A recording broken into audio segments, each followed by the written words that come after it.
So, what happens when your entire locker room decides they're done with your head coach? Not annoyed, not disappointed. We're talking full-blown mutiny. Because that's exactly what's unfolding inside the Cleveland Browns facility right now. And the chaos is reaching DEFCON 1. The players have stopped whispering. They've stopped waiting. And they've made one thing very clear. They no longer trust Kevin Stefanski. Why? Because he's sitting on a potential franchise savior, rookie quarterback Shaduer Sanders, and refusing to play him. Now, let's get one thing straight. This isn't just some fringe disagreement, or a couple of salty veterans grumbling after practice. This is the locker room, en masse, turning its back on the man who's supposed to be leading them to the play. If you're into the real story and all the messy twists they don't show on highlight reels, go ahead and subscribe. And if you're sticking around to see how this Browns QB chaos plays out, you should definitely be subscribed. And you can feel the tension like static in the air. Guys are fed up. There are eye rolls in team meetings, passive-aggressive Instagram stories, sub-tweets, the kind of stuff that doesn't happen when a team believes in its coach. The Browns went from unified to fractured in a matter of weeks, and all roads lead back to this one decision. Stefanski keeping Shaduer Sanders bench while continuing to roll out Joe Flacco and Dylan Gabriel like it's 2016. Flacco's been, well, Flacco. You know what you're getting there, veteran presence, sure, but also slow decision-making, short-lived sparks, and let's be honest, that just happy to be here, energy. And Gabriel? A solid backup, but nowhere near the explosive playmaker the Browns need right now. And then there's Shedeur. The guy is lighting up practice. We're talking precision throws, audible leadership, and the kind of poise under pressure that his teammates pulling him aside and saying, "You're ready." But Stefanski? Still glued to his old-school development plan, still preaching timing and patience, and all the usual coach speak that sounds more and more like a stalling tactic.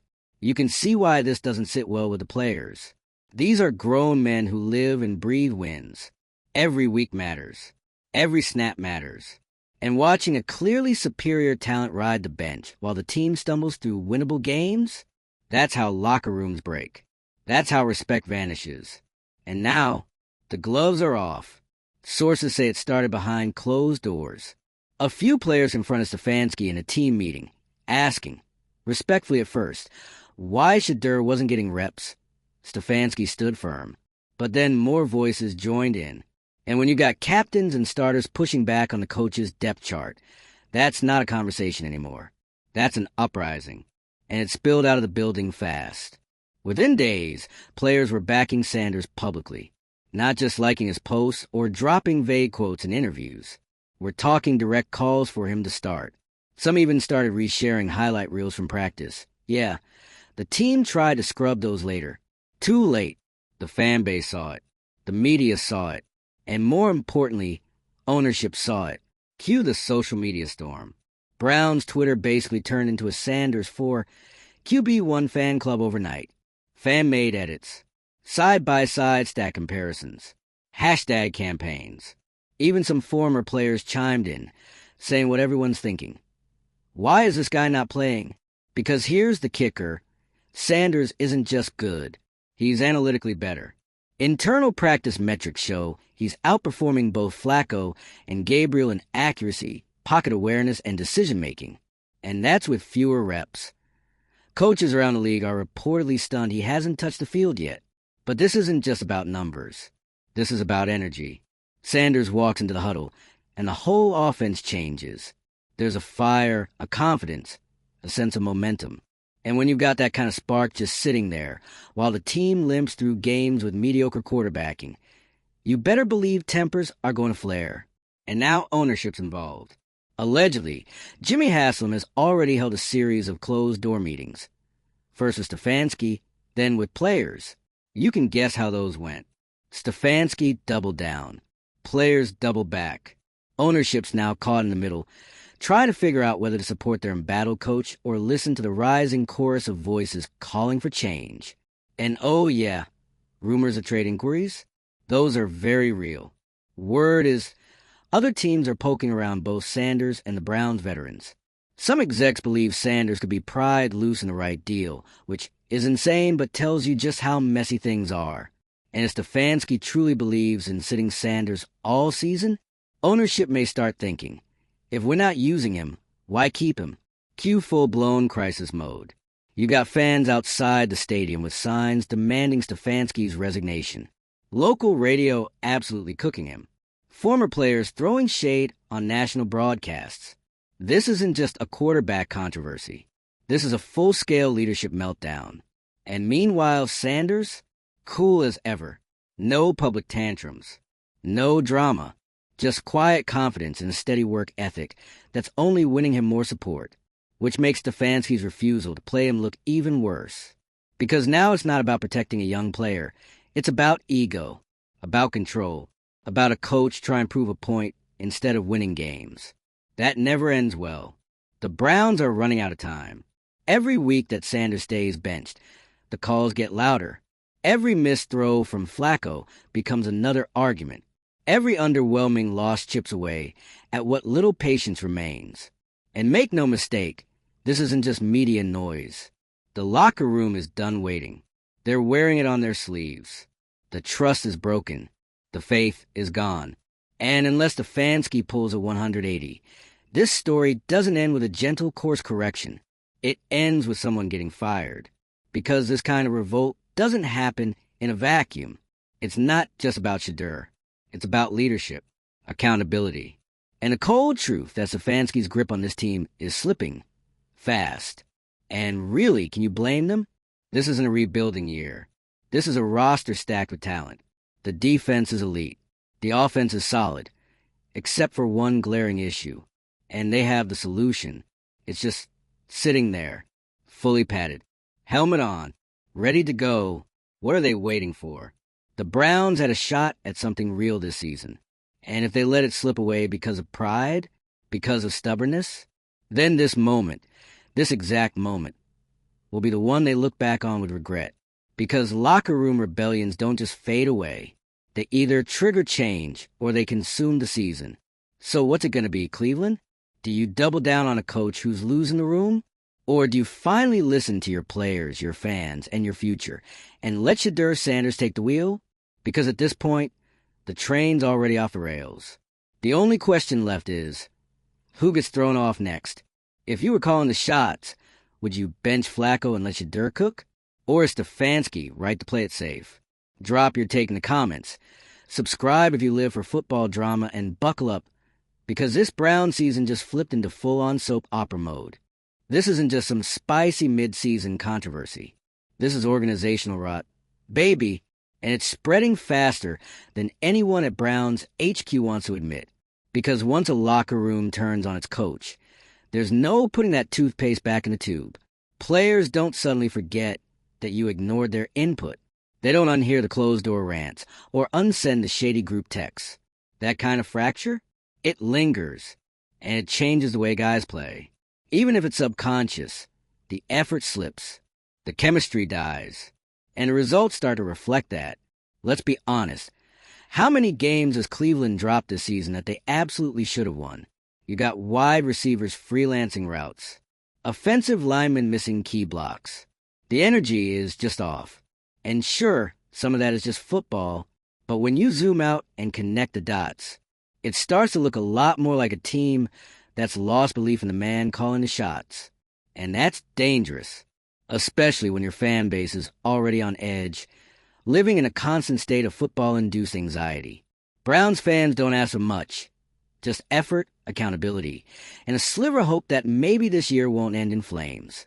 But now, that hope is being smothered under a pile of bad decisions and missed opportunities. And the fans? They've had it. You can feel it in the air. Game days use a buzz. Now, the tension is palpable. Boos come quicker. Chants for Shedeur start before halftime. Even the dog pound is starting to sound like a courtroom. And the irony? This whole implosion could have been avoided. All Stefanski had to do was listen. Just acknowledge what was right in front of him. A young, hungry, undeniably talented quarterback who already has a respect of the room. Instead, he dug in, doubled down, treated Shedeur like some fragile project that needed to be bubble-wrapped until next season. But this isn't Pop Warner. It's the NFL, And when your best option is ready, you don't stash him behind two guys who couldn't outthrow a laundry cart right now. And speaking of Shedeur, let's talk about why he's become such a rallying point. It's not just the arm talent, though he's got that in spades. It's not just the accuracy, the footwork, the pocket presence. It's the vibe, the composure. He walks like a guy who knows he belongs. And that is what wins over veterans. He's not some wide-eyed rookie looking for validation. He commands respect. He studies tape like a 10-year vet. He encourages teammates. He owns his mistakes. In an era where every player has a brand, Shadeur's brand is leadership, and players eat that up. He's a unifier, a spark, and in a locker room that's cracking under pressure, he's become the glue. Guys want to play for him. Hell, guys want to win for him. And that's what makes Stefanski's decision to sit him feel so personal. Like it's not even about football anymore. Like it's a power move. A stubborn play to prove he's still in charge. Even if it costs the team games. Even if it tears the locker room apart. And honestly, that's the part that stings the most. Because Stefanski was supposed to be the stabilizer. The anti-chaos coach. When he came in, he brought this calm, steady energy. He preached accountability, structure, smart football. For a minute there, it worked. He was coach of the year. The Browns were fun again. But now, that calm has curdled into complacency. That structure has turned rigid. The smart football is looking real dumb lately. And when your entire locker room starts looking at your third-string rookie as the better leader, that's not a development timeline issue. That's a full-on mutiny. And speaking of mutiny, let's circle back to the front office, because ownership is now in the hot seat and the pressure is mounting. If they side with Stefanski, they risk alienating their players and their fans. If they force a change, they admit their current coaching plan is a failure. But you know what's worse than making a tough decision? Not making one.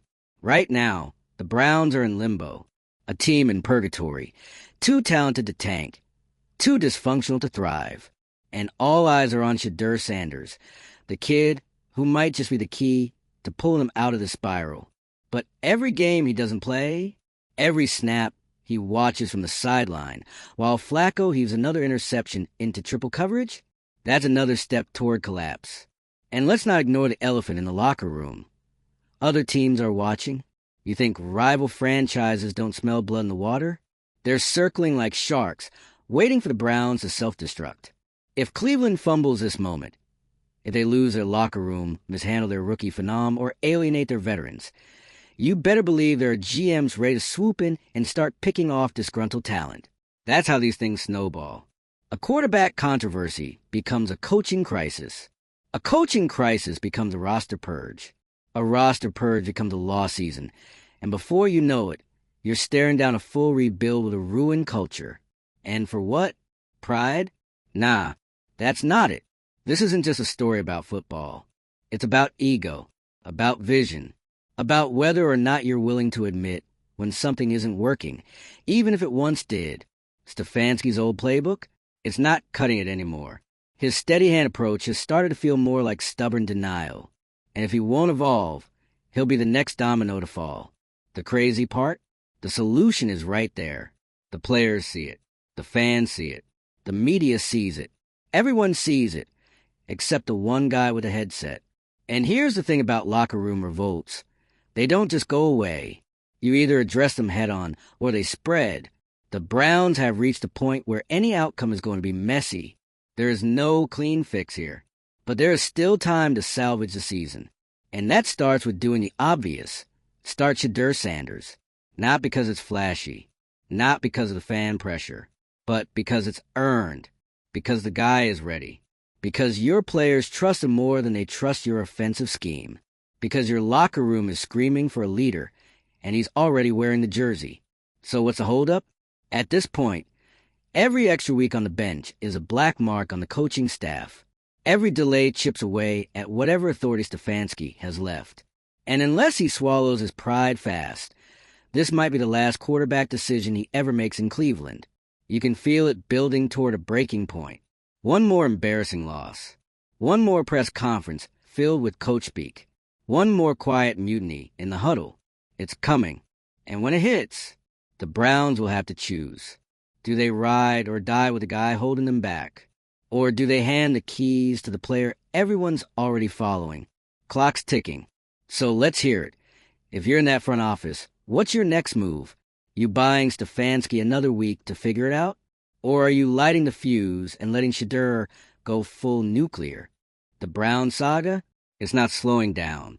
In fact, it's starting to look like one of those slow-motion car crashes. You know what's about to happen, but you can't look away. And now, the drama is not just confined to the locker room anymore. It's seeping into every crack of the organization. We're talking about awkward silences in press conferences, coaches looking like they're aging in dog years, PR reps flinching every time a mic gets turned on. The whole place feels radioactive. It's giving final season of a doomed HBO drama energy. Everyone's tense. Everyone knows the plot twist is coming. They're just waiting for who's getting written out first. And meanwhile, Shaduer Sanders? Still showing up. Still grinding. Still smiling that calm media-trained, "I'm not here to start drama, but I will take your job" smile. And honestly, that's the most dangerous part for Stefanski. Because Shadeur's not forcing the issue. He's not campaigning. He's not leaking quotes to insiders or firing shots on social. He's just waiting. Patient. Cool. Ready. And that makes it so much worse. Because this isn't a drama queen trying to stir the pot. It's a guy who's earning the spotlight and still getting ghosted. And you know what? The rest of the league is watching this and taking notes. They're watching a team sabotage its own momentum. They're watching a coach bet the house on veterans whose best days are somewhere in a dusty highlight reel. They're watching another Browns team mismanage talent, like it's a full-time hobby. And the longer they wait, the harder the fall is going to hit. Because here's the part people don't talk about enough. This whole saga, it's not just about this season. It's about trust. It's about whether this front office is going to be seen as one that listens, adapts, and builds around potential, or one that clings to control, loses the room, and squanders every ounce of goodwill. Because remember, players talk, agents talk, and once that narrative sticks, once you're known as a team that won't play its stars even when they're ready, it's a wrap. No one's choosing Cleveland. No one's extending. No one's restructuring their deal to stay. You think stars want to sign up for another tour with a coach who might bench them out of spite? Yeah, good luck with that. And while we're on the topic of narrative, let's talk about how wild it is that ownership has now become the unofficial referee of this entire mess. Because once the Haslams got wind of the locker room revolt, you know alarm bells started ringing. They didn't spend millions, stack this roster, and bring in one of the most electric young prospects in the country just to have him playing clipboard games while the team limps to .500. No way. Behind the scenes, there are meetings, strategy sessions, back-channel whispers with advisors and analysts, people pulling up practice tape, like it's a Zapruder film, trying to figure out what exactly Stefanski's looking at that the rest of the football universe somehow isn't seeing. And every day that passes without a change, that pressure builds. And let's be real, the window for Cleveland isn't infinite. This roster, it's not getting younger. Key guys are approaching contract years. The defense is elite right now. The fans are finally engaged. This is supposed to be the run. And instead of charging forward, they're spinning their wheels in quarterback purgatory, watching their shots slip through their fingers like water, while a fully capable starter literally stands 5 feet away, wearing a helmet, chewing gum, and waiting for someone to just say the word. And what makes it worse is the growing number of voices outside the building who are starting to side with the locker room, analysts, former players, even national sports media, who normally try to play the both sides game, are coming out and saying, yeah, this doesn't make sense. And when those voices turn, that's when ownership usually starts checking the escape hatch. Because once the narrative becomes, this coach doesn't know what he's doing, there's no walking that back. Especially when the team starts underperforming. Especially when the players are quietly, and sometimes not so quietly, saying the same thing. It's not even just about Shedeur anymore. It's about vision. Do you want to be a team that plays scared? That sticks with the status quo because it's safe? Or do you want to win? Because right now, Cleveland's got one foot in both worlds, and it's not working. And listen, I get it. Starting a rookie midseason? Risky. But so is watching your season collapse because you were too scared to take the risk. And by the way, the people saying, oh, the NFL is too fast for a rookie quarterback apparently haven't been paying attention to the last few years. C.J. Stroud? Instant impact. Brock Purdy? Mr. Irrelevant turned playoff starter. Hell, even Justin Herbert didn't know he was starting until a team doctor accidentally stabbed Tyrod Taylor's lung, and he still came out throwing lasers. If you're good, you're good. If you're ready, you're ready. And all signs point to Shedeur being ready. So what's the holdup? Because now we're in dangerous territory, where waiting too long might damage him. 2. Nothing kills confidence like being the obvious answer and still being ignored. Nothing burns out a future star faster than being kept in the shadows while your team crumbles. And don't think Sanders' camp isn't watching this closely. His people, his mentors, his family, all keeping receipts. All wondering if Cleveland is a place to build a legacy, or just another graveyard for quarterback potential. And you know who else is watching? Other teams, other front offices, other fan bases, who would love to see Shedeur under center and might be quietly scheming up trade packages just in case Cleveland decides to be dumb enough to let him go. Because trust, if the Browns hesitate for too long, if they flinch and mishandle this any worse than they already have, there will be phone calls. And that, right there, is the final thread holding the situation together. Because one wrong move, one more Flacco-fueled loss, one more week of bizarre excuses, and the dam bursts. We're talking trade rumors, coaching firings, burn it all down energy. And at that point, it won't even matter whether Shedeur starts. The opportunity will have passed. The season? Toast. The trust? Gone. And once that's gone, you don't just hit reset. You rebuild from scorched earth. So here we are. Final warning bells going off. The locker room's already voted. The fans are halfway out the door. The media's got receipts. The players are looking for anyone, to make a move that says, we still believe in this team. All it takes is one decision. One moment of clarity. One act of courage from a front office that's been too quiet for too long. Start Shedeur. Let the kid play. Because at this point, he might be the only one who can save them from themselves. So now let me ask you, if you were in Stefanski's shoes, knowing the locker room has turned, knowing the fans are demanding change, knowing the future of your job may hinge on the next decision, do you finally let Shedeur take over? Or do you go down with the ship, clutching your outdated quarterback philosophy like a captain hugging the wheel of the Titanic? Comment below. Tell us who should really be running this offense. And don't forget to subscribe if you love watching football dynasties implode in real time. Because this isn't just a quarterback controversy. This is Cleveland's reckoning. And the clock's about to strike 0.